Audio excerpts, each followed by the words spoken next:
I won't go home! You can't make me!" Jonas sobbed and shouted and pounded the bed with his fists. "Sit up, Jonas," the giver told him firmly. Jonas obeyed him, weeping, shuddering. He sat on the edge of the bed. He would not look at the giver. "You may stay here tonight. I want to talk to you. But you must be quiet now while I notify your family unit. No one must hear you cry." Jonas looked up wildly. "No one heard that little twin cry either. No one but my father." He collapsed in sobs again. The giver waited silently. Finally, Jonas was able to quiet himself, and he sat huddled, his shoulders shaking. The giver went to the wall speaker and clicked the switch to on. "Yes, receiver, how may I help you?" "Notify the new receiver's family unit that he will be staying with me tonight for additional training." "I will take care of that, sir. Thank you for your instructions," the voice said. "I will take care of that, sir. I will take care of that, sir," Jonas mimicked in a cruel, sarcastic voice. "I will do whatever you like, sir. I will kill people, sir. Old people, small newborn people. I'd be happy to kill them, sir. Thank you for your instructions, sir. How may I help?" He couldn't seem to stop. The giver grasped his shoulders firmly. Jonas fell silent and stared at him. "Listen to me, Jonas. They can't help it. They know nothing. I said it because it's true. It's the way they live. It's the life that was created for them. It's the same life that you would have if you had not been chosen as my successor." "But he lied to me!" Jonas wept. "It's what he was told to do, and he knows nothing else." What about you? Do you lie to me too?" Jonas almost spat the question at the giver. "I am empowered to lie. But I have never lied to you." Jonas stared at him. "Release is always like that? For people who break the rules 3 times? For the old? Did they kill the old too?" "Yes. It's true." "And what about Fiona? She loves the old. She's in training to care for them. Does she know yet? What will she do when she finds out? How will she feel?" Jonas brushed wetness from his face with the back of one hand. "Fiona is already being trained in the fine art of release," the giver told him. "She's very efficient at her work, your red-haired friend. Feelings are not part of the life she's learned." Jonas wrapped his arms around himself and rocked his own body back and forth. "What should I do? I can't go back. I can't." The giver stood up. "First I will order our evening meal, then we will eat." Jonas found himself using the nasty, sarcastic voice again. "Then we'll have a sharing of feelings?" The giver gave a rueful, anguished, empty laugh. "Jonas, you and I are the only ones who have feelings. We've been sharing them now for almost a year." "I'm sorry, Giver," Jonas said miserably. "I don't mean to be so hateful. Not to you." The giver rubbed Jonas's hunched shoulders. "And after we eat," he went on, "we'll make a plan." Jonas looked up, puzzled. "A plan for what? There's nothing we can do. It's always been this way. Before me, before you, before the ones who came before you. Back and back and back." His voice trailed the familiar phrase. "Jonas," the giver said after a moment, "it's true that it has been this way for what seems forever. But the memories tell us that it has not always been. People felt things once. You and I have been part of that, so we know that they once felt things like pride and sorrow and love," Jonas added, remembering the family scene that had so affected him. "And pain." He thought again of the soldier. "The worst part of holding the memories is not the pain. It's the loneliness of it. Memories need to be shared." "I've started to share them with you," Jonas said, trying to cheer him. "That's true. And having you here with me over the past year has made me realize that things must change. For years, I felt that they should, but it seemed so hopeless. Now, for the first time, I think there might be a way," the giver said slowly. "And you brought it to my attention, barely—" He glanced at the clock. 2 hours ago." Jonas watched him and listened.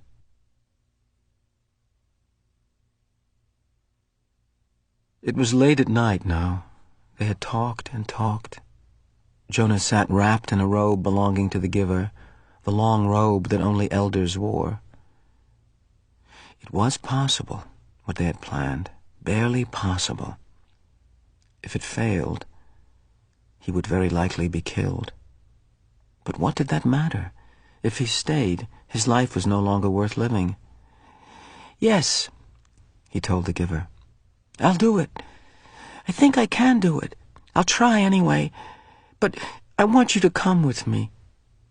The giver shook his head. "Jonas," he said, "the community has depended all these generations, back and back and back, on a resident receiver to hold their memories for them. I've turned over many of them to you in the past year, and I can't take them back. There's no way for me to get them back if I have given them. So if you escape, once you are gone, and Jonas, you know that you can never return." Jonas nodded solemnly. It was the terrifying part. "Yes," he said, "I know, but if you come with me—" The giver shook his head and made a gesture to silence him. He continued, "If you get away, if you get beyond, if you get to elsewhere, it will mean that the community has to bear the burden themselves of the memories you had been holding for them. I think that they can, and that they will acquire some wisdom. But it will be desperately hard for them. When we lost Rosemary 10 years ago, and her memories returned to the people, they panicked. And those were such few memories compared to yours. When your memories return, they'll need help. Remember how I helped you in the beginning, when the receiving of memories was new to you?" Jonas nodded. "It was scary at first, and it hurt a lot." "You needed me then, and now they will." "It's no use. They'll find someone to take my place. They'll choose a new receiver." "There's no one ready for training, not right away." "Oh, they'll speed up the selection, of course, but I can't think of another child who has the right qualities." "There's a little female with pale eyes, but she's only a 6. "That's correct. I know the one you mean. Her name is Catherine. But she's too young, so they will be forced to bear those memories." "I want you to come, Giver," Jonas pleaded. "No, I have to stay here," the giver said firmly. "I want to, Jonas. If I go with you, and together we take away all their protection from the memories, Jonas, the community will be left with no one to help them. They'll be thrown into chaos. They'll destroy themselves. I can't go."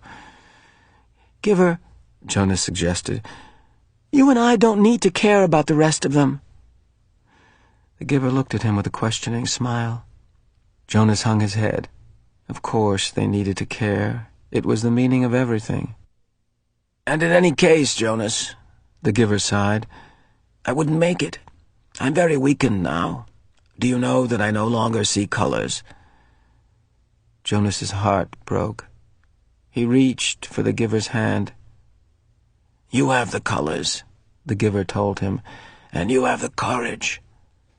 I will help you to have the strength." "A year ago," Jonas reminded him, "when I had just become a 12, when I began to see the first color, you told me that the beginning had been different for you, but that I wouldn't understand." The giver brightened. "That's true. And do you know, Jonas, that with all your knowledge now, with all your memories, with all you've learned, still you won't understand. Because I've been a little selfish. I haven't given any of it to you. I wanted to keep it for myself to the last." "Keep what?" "When I was just a boy, younger than you, it began to come to me. But it wasn't the seeing beyond for me. It was different. For me, it was hearing beyond. Jonas frowned, trying to figure that out. "What did you hear?" he asked. "Music," the giver said, smiling. "I began to hear something truly remarkable, and it is called music. I'll give you some before I go." Jonas shook his head emphatically. "No, Giver," he said. "I want you to keep that to have with you when I'm gone." Jonas went home the next morning, cheerfully greeted his parents, and lied easily about what a busy, pleasant night he had had. His father smiled and lied easily, too, about his busy and pleasant day the day before. Throughout the school day, as he did his lessons, Jonas went over the plan in his head. It seemed startlingly simple. Jonas and the giver had gone over it, late into the night hours. For the next 2 weeks, as the time for the December ceremony approached, the giver would transfer every memory of courage and strength that he could to Jonas. He would need those to help him find the elsewhere that they were both sure existed. They knew it would be a very difficult journey. Then, in the middle of the night before the ceremony, Jonas would secretly leave his dwelling. This was probably the most dangerous part, because it was a violation of a major rule for any citizen not on official business to leave a dwelling at night. "I leave at midnight," Jonas said. "The food collectors will be finished picking up the evening meal remains by then, and the path maintenance crews don't start their work that early, so there won't be anyone to see me. Unless, of course, someone is out on emergency business." "I don't know what you should do if you were seen, Jonas," the giver had said. "I have memories, of course, of all kinds of escapes, people fleeing from terrible things throughout history, but every situation is individual. There is no memory of one like this." "I'll be careful," Jonas said. "No one will see me." "As receiver in training, you're held in very high respect already, so I think you wouldn't be questioned very forcefully." "I'd just say I was on some important errand for the receiver. I'd say it was all your fault that I was out after hours," Jonas teased. They both laughed a little nervously, but Jonas was certain that he could slip away, unseen, from his house, carrying an extra set of clothing. Silently he would take his bicycle to the riverbank and leave it there hidden in bushes with the clothing folded beside it. Then he would make his way through the darkness on foot silently to the annex. "There's no nighttime attendant," the giver explained. "I leave the door unlocked. You simply slip into the room. I'll be waiting for you." His parents would discover when they woke that he was gone. They would also find a cheerful note from Jonas on his bed, telling them that he was going for an early morning ride along the river, that he would be back for the ceremony. His parents would be irritated, but not alarmed. They would think him inconsiderate, and they would plan to chastise him later. They would wait with mounting anger for him. Finally, they would be forced to go, taking Lily to the ceremony without him. "They won't say anything to anyone, though," Jonas said, quite certain. "They won't call attention to my rudeness because it would reflect on their parenting. And anyway, everyone is so involved in the ceremony that they probably won't notice that I'm not there. Now that I'm a 12 and in training, I don't have to sit with my age group anymore, so Asher will think I'm with my parents or with you, and your parents will assume you're with Asher or with me." Jonas shrugged. "It will take everyone a while to realize that I'm not there at all. And you and I will be long on our way by then." In the early morning, the giver would order a vehicle and driver from the speaker. He visited the other communities frequently, meeting with their elders. His responsibilities extended over all the surrounding areas, so this would not be an unusual undertaking. Ordinarily, the giver did not attend the December ceremony. Last year he had been present because of the occasion of Jonas's selection, in which he was so involved. But his life was usually quite separate from that of the community. No one would comment on his absence, or on the fact that he had chosen this day to be away. When the driver and vehicle arrived, the giver would send the driver on some brief errand. During his absence, the giver would help Jonas hide in the storage area of the vehicle. He would have with him a bundle of food, which the giver would save from his own meals during the next 2 weeks. The ceremony would begin, with all the community there, and by then Jonas and the Giver would be on their way. By midday, Jonas's absence would become apparent and would be a cause for serious concern. The ceremony would not be disrupted. Such a disruption would be unthinkable. But searchers would be sent out into the community. By the time his bicycle and clothing were found, the Giver would be returning. Jonas, by then, would be on his own, making his journey elsewhere. The Giver, on his return, would find the community in a state of confusion and panic. Confronted by a situation which they had never faced before, and having no memories from which to find either solace or wisdom, they would not know what to do, and would seek his advice. He would go to the auditorium where the people would be gathered. Still, he would stride to the stage and command their attention. He would make the solemn announcement that Jonas had been lost in the river. He would immediately begin the ceremony of loss. "Jonas! Jonas!" they would say loudly, as they had once said the name of Caleb. The Giver would lead the chant. Together they would let Jonas's presence in their lives fade away as they said his name in unison, more slowly, softer and softer, until he was disappearing from them, until he was no more than an occasional murmur, and then, by the end of the long day, gone forever, not to be mentioned again. Their attention would turn to the overwhelming task of bearing the memories themselves. The Giver would help them. "Yes, I understand that they'll need you," Jonas had said at the end of the lengthy discussion and planning. "But I'll need you too. Please, come with me." He knew the answer even as he made the final plea. "My work will be finished," the Giver had replied gently, "when I have helped the community to change and become whole. I'm grateful to you, Jonas, because without you, I would never have figured out a way to bring about the change. But your role now is to escape, and my role is to stay." "But don't you want to be with me, Giver?" Jonas asked sadly. The Giver hugged him. "I love you, Jonas," he said. "But I have another place to go.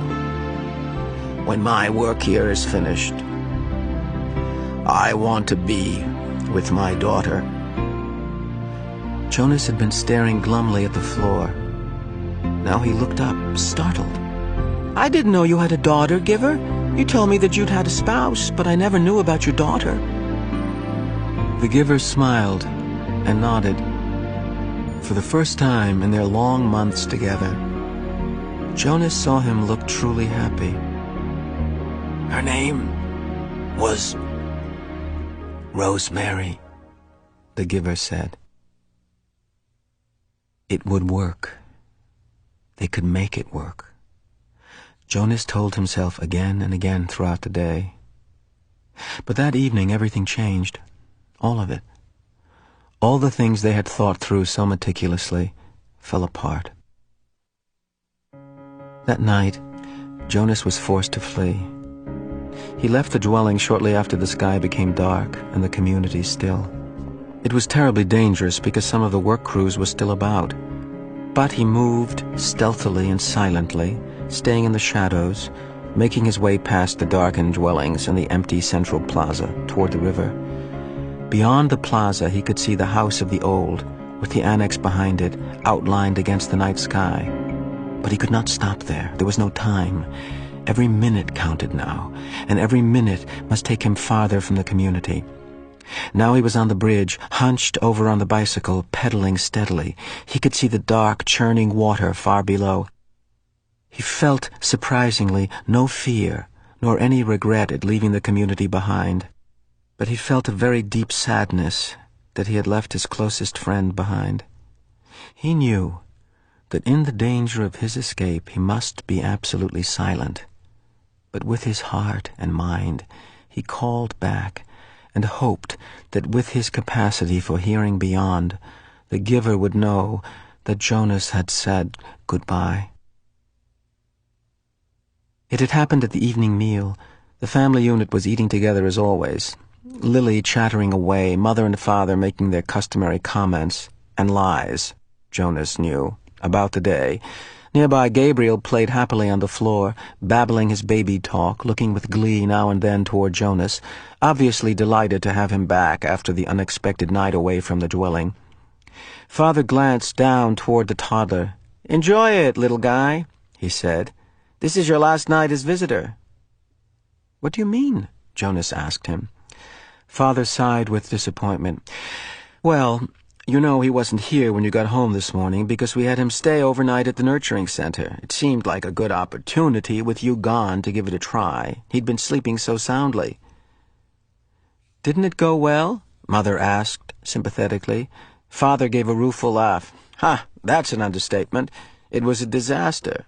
He cried all night, apparently. The night crew couldn't handle it. They were really frazzled by the time I got to work." "Gabe, you naughty thing," Lily said, with a scolding little cluck toward the grinning toddler on the floor. "So," Father went on, "we obviously had to make the decision. Even I voted for Gabriel's release when we had the meeting this afternoon." Jonas put down his fork and stared at his father. "Release?" he asked. Father nodded. "We certainly gave it our best try, didn't we?" "Yes, we did," Mother agreed emphatically. Lily nodded in agreement, too. Jonas worked at keeping his voice absolutely calm. "When?" he asked. "When will he be released?" "First thing tomorrow morning.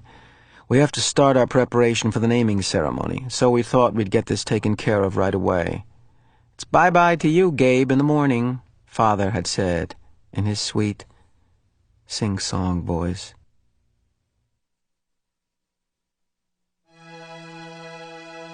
Jonas reached the opposite side of the river, stopped briefly and looked back. The community where his entire life had been lived lay behind him now, sleeping. At dawn, the orderly, disciplined life he had always known would continue again, without him. The life where nothing was ever unexpected, or inconvenient, or unusual. The life without color, pain, or past. He pushed firmly again at the pedal with his foot and continued riding along the road. It was not safe to spend time looking back. He thought of the rules he had broken so far. Enough that if he were caught now, he would be condemned. First, he had left the dwelling at night, a major transgression. Second, he had robbed the community of food, a very serious crime, even though what he had taken was leftovers set out on the dwelling doorsteps for collection. Third, he had stolen his father's bicycle. He had hesitated for a moment, standing beside the bike port in the darkness, not wanting anything of his father's, and uncertain as well whether he could comfortably ride the larger bike when he was so accustomed to his own. But it was necessary because it had the child seat attached to the back. And he had taken Gabriel, too. He could feel the little head nudge his back, bouncing gently against him as he rode. Gabriel was sleeping soundly, strapped into the seat. Before he had left the dwelling, he had laid his hands firmly on Gabe's back and transmitted to him the most soothing memory he could. A slow swinging hammock under palm trees on an island someplace at evening, with the rhythmic sound of languid water lapping hypnotically against a beach nearby. As the memory seeped from him into the new child, he could feel Gabe's sleep ease and deepen. There had been no stir at all when Jonas lifted him from the crib and placed him gently into the molded seat. He knew that he had the remaining hours of night before they would be aware of his escape, so he rode hard, steadily, willing himself not to tire as the minutes and miles passed. There had been no time to receive the memories he and the Giver had counted on, of strength and courage, so he relied on what he had and hoped it would be enough. He circled the outlying communities, their dwellings dark. Gradually the distances between communities widened, with longer stretches of empty road. His legs ached at first. Then, as time passed, they became numb. At dawn, Gabriel began to stir. They were in an isolated place. Fields on either side of the road were dotted with thickets of trees here and there. He saw a stream, and made his way to it across a rutted, bumpy meadow. Gabriel, wide awake now, giggled as the bicycle jolted him up and down. Jonas unstrapped Gabe, lifted him from the bike, and watched him investigate the grass and twigs with delight. Carefully, he hid the bicycle in thick bushes. "Morning meal, Gabe." He unwrapped some of the food and fed them both. Then he filled the cup he had brought with water from the stream and held it for Gabriel to drink. He drank thirstily himself and sat by the stream, watching the new child play. He was exhausted. He knew he must sleep, resting his own muscles and preparing himself for more hours on the bicycle. It would not be safe to travel in daylight. They would be looking for him soon. He found a place deeply hidden in the trees, took the new child there, and lay down, holding Gabriel in his arms. Gabe struggled cheerfully as if it were a wrestling game, the kind they had played back in the dwelling, with tickles and laughter. "Sorry, Gabe," Jonas told him. "I know it's morning, and I know you just woke up, but we have to sleep now." He cuddled the small body close to him and rubbed the little back. He murmured to Gabriel soothingly.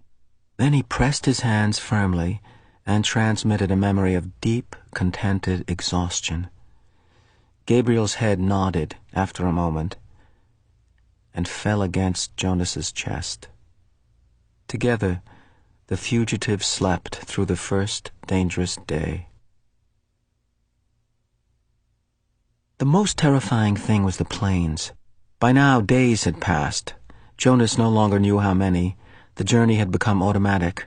The sleep by days, hidden in underbrush and trees, the finding of water, the careful division of scraps of food, augmented by what he could find in the fields, and the endless, endless miles on the bicycle by night.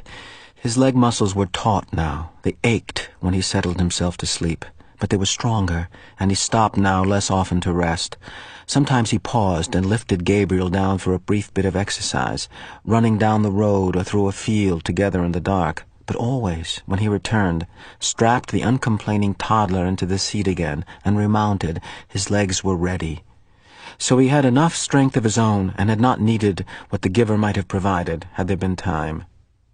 But when the plains came, he wished that he could have received the courage. He knew they were search planes. They flew so low that they woke him with the noise of their engines, and sometimes, looking out and up fearfully from the hiding places, he could almost see the faces of the searchers. He knew that they could not see color, and that their flesh, as well as Gabriel's light golden curls, would be no more than smears of gray against the colorless foliage. But he remembered from his science and technology studies at school that the search planes used heat-seeking devices which could identify body warmth and would hone in on two humans huddled in shrubbery.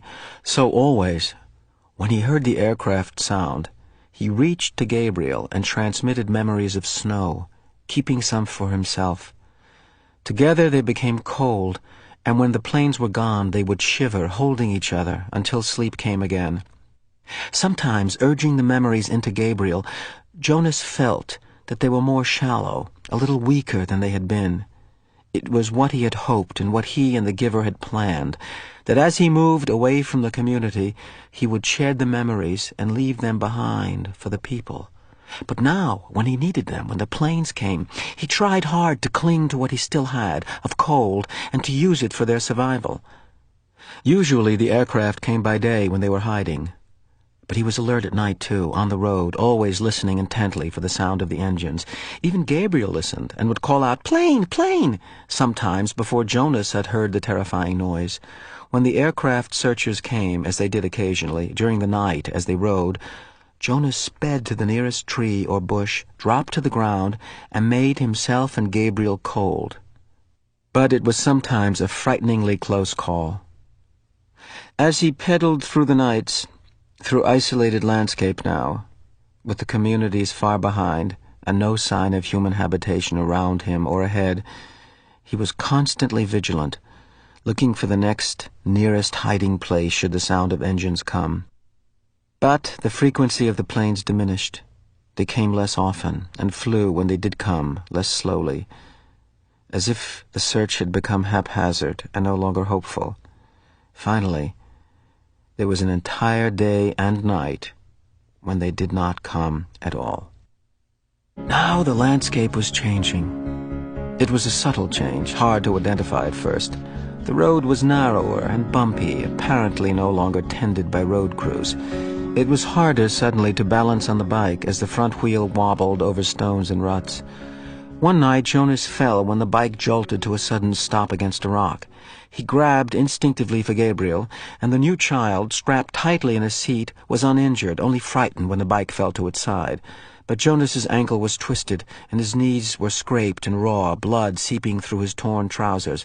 Painfully he righted himself on the bike and reassured Gabe. Tentatively he began to ride in daylight. He had forgotten the fear of the searchers, who seemed to have diminished into the past.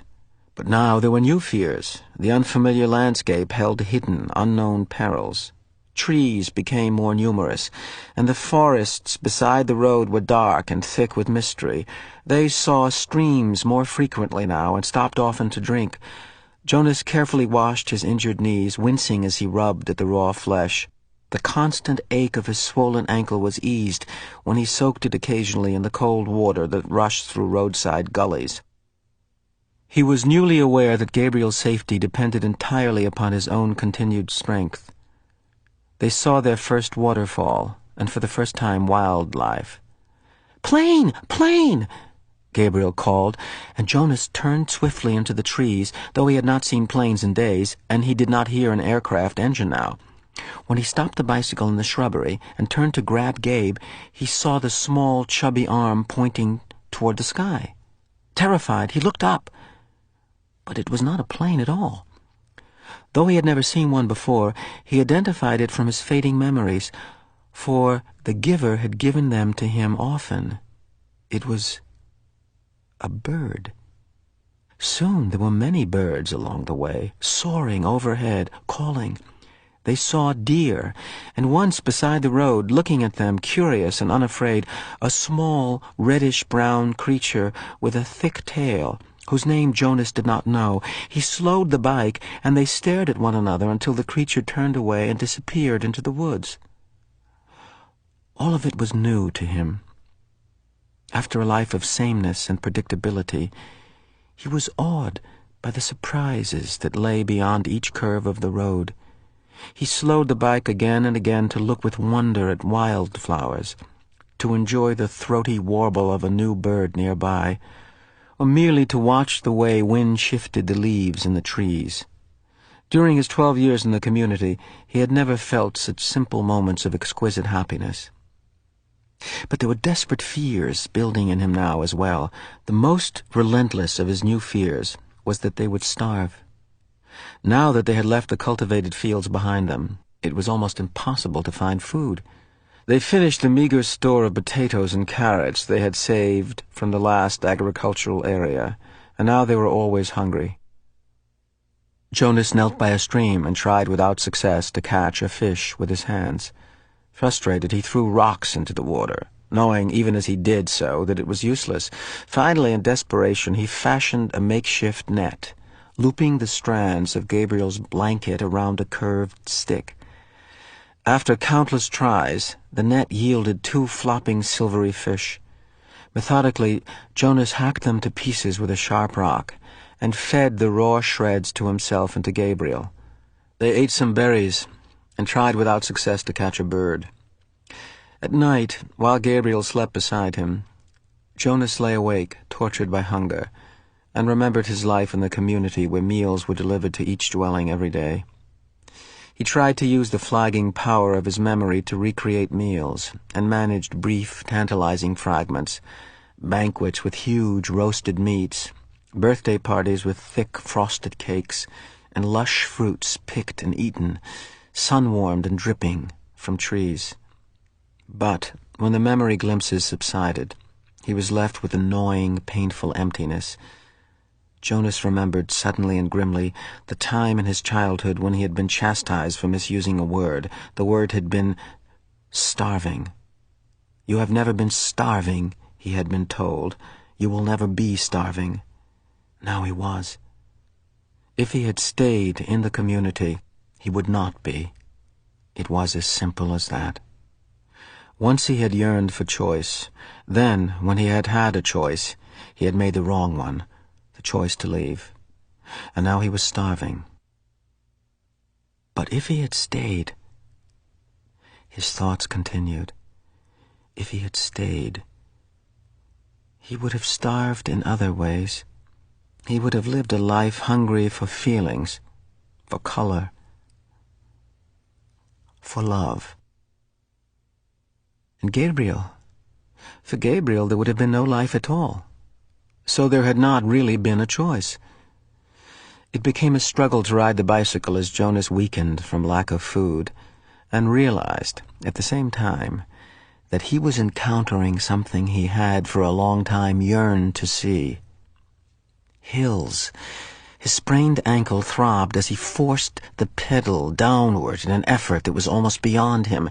And the weather was changing. It rained for 2 days. Jonas had never seen rain, though he had experienced it often in the memories. He had liked those rains, enjoyed the new feeling of it. But this was different. He and Gabriel became cold and wet, and it was hard to get dry, even when sunshine occasionally followed. Gabriel had not cried during the long, frightening journey. Now he did. He cried because he was hungry and cold and terribly weak. Jonas cried, too, for the same reasons, and another reason as well. He wept because he was afraid now that he could not save Gabriel. He no longer cared about himself. Jonas felt more and more certain that the destination lay ahead of him, very near now in the night that was approaching. None of his senses confirmed it. He saw nothing ahead except the endless ribbon of road unfolding and twisting narrow curves. He heard no sound ahead, yet he felt it. Felt that elsewhere was not far away. But he had little hope left that he would be able to reach it. His hope diminished further when the sharp, cold air began to blur and thicken with swirling white. Gabriel, wrapped in his inadequate blanket, was hunched, shivering, and silent in his little seat. Jonas stopped the bike wearily, lifted the child down, and realized, with heartbreak, how cold and weak Gabe had become. Standing in the freezing mound that was thickening around his numb feet, Jonas opened his own tunic, held Gabriel to his bare chest, and tied the torn and dirty blanket around them both. Gabriel moved feebly against him and whimpered briefly into the silence that surrounded them. Dimly, from a nearly forgotten perception as blurred as the substance itself, Jonas recalled what the whiteness was. "It's called snow, Gabe," Jonas whispered. "Snowflakes. They fall down from the sky, and they're very beautiful." There was no response from the child who had once been so curious and alert. Jonas looked down through the dusk at the little head against his chest. Gabriel's curly hair was matted and filthy, and there were tear stains outlined in dirt on his pale cheeks. His eyes were closed. As Jonas watched, a snowflake drifted down and was caught briefly for a moment's sparkle in the tiny fluttering eyelashes. Wearily, he remounted the bicycle. A steep hill loomed ahead. In the best of conditions, the hill would have been a difficult, demanding ride, but now the rapidly deepening snow obscured the narrow road and made the ride impossible. His front wheel moved forward imperceptibly as he pushed on the pedals with his numb, exhausted legs, but the bicycle stopped. It would not move. He got off and let it drop sideways into the snow. For a moment he thought how easy it would be to drop beside it himself, to let himself and Gabriel slide into the softness of snow, the darkness of night, the warm comfort of sleep. But he had come this far. He must try to go on.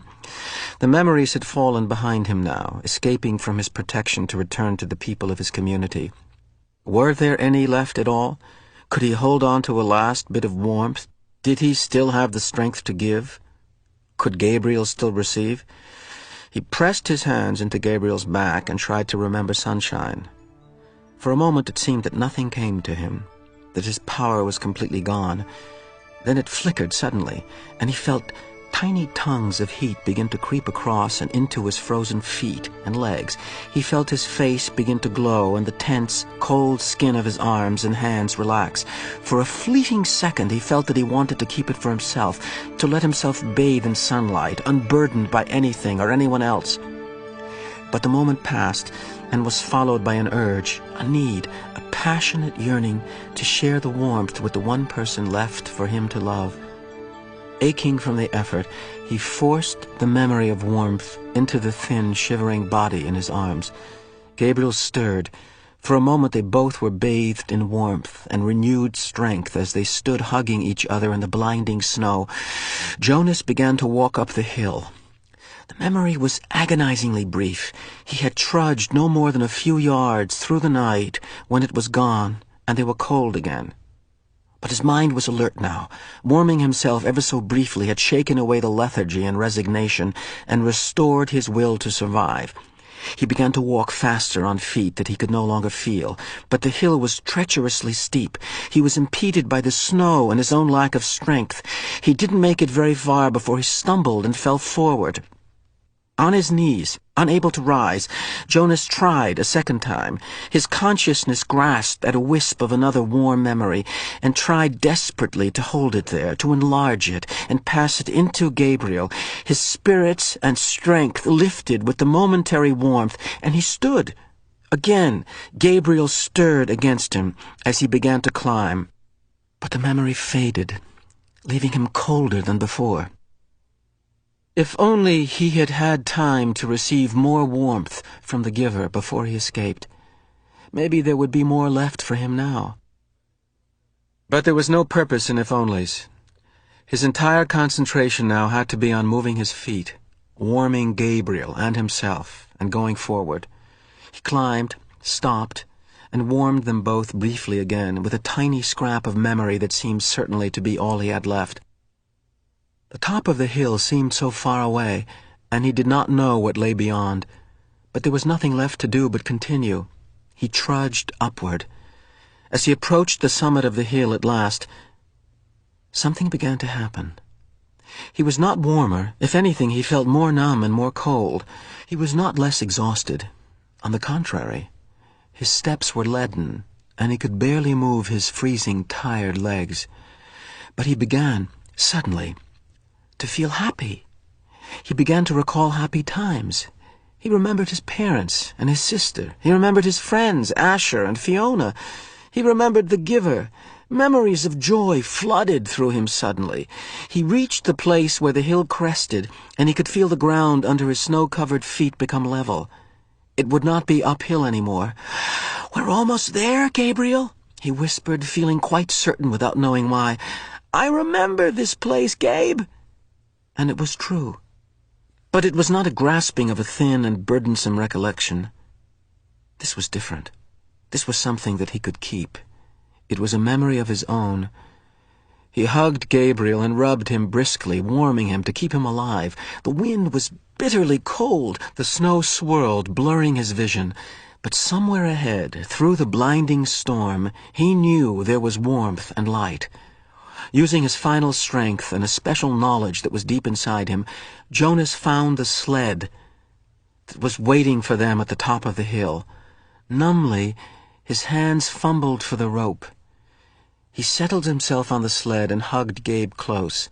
The hill was steep, but the snow was powdery and soft, and he knew that this time there would be no ice, no fall, no pain. Inside his freezing body, his heart surged with hope. They started down. Jonas felt himself losing consciousness, and with his whole being willed himself to stay upright atop the sled, clutching Gabriel, keeping him safe. The runners sliced through the snow, and the wind whipped at his face as they sped in a straight line through an incision that seemed to lead to the final destination, the place that he had always felt was waiting, the elsewhere that held their future and their past. He forced his eyes open as they went downward, sliding, and all at once he could see lights, and he recognized them now.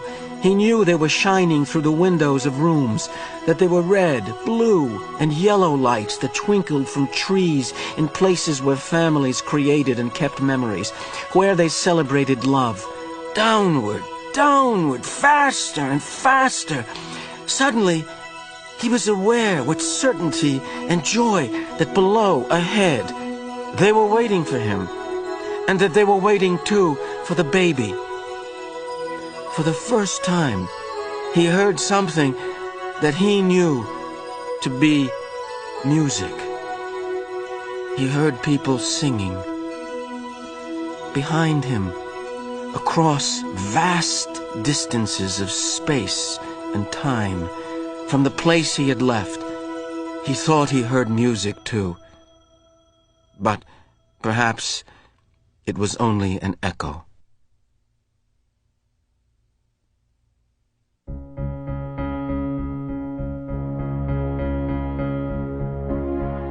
This is Ron Rifkin. We hope you have enjoyed this production of The Giver by Lois Lowry. This program was produced and directed by Lauren Krenzel. Original music by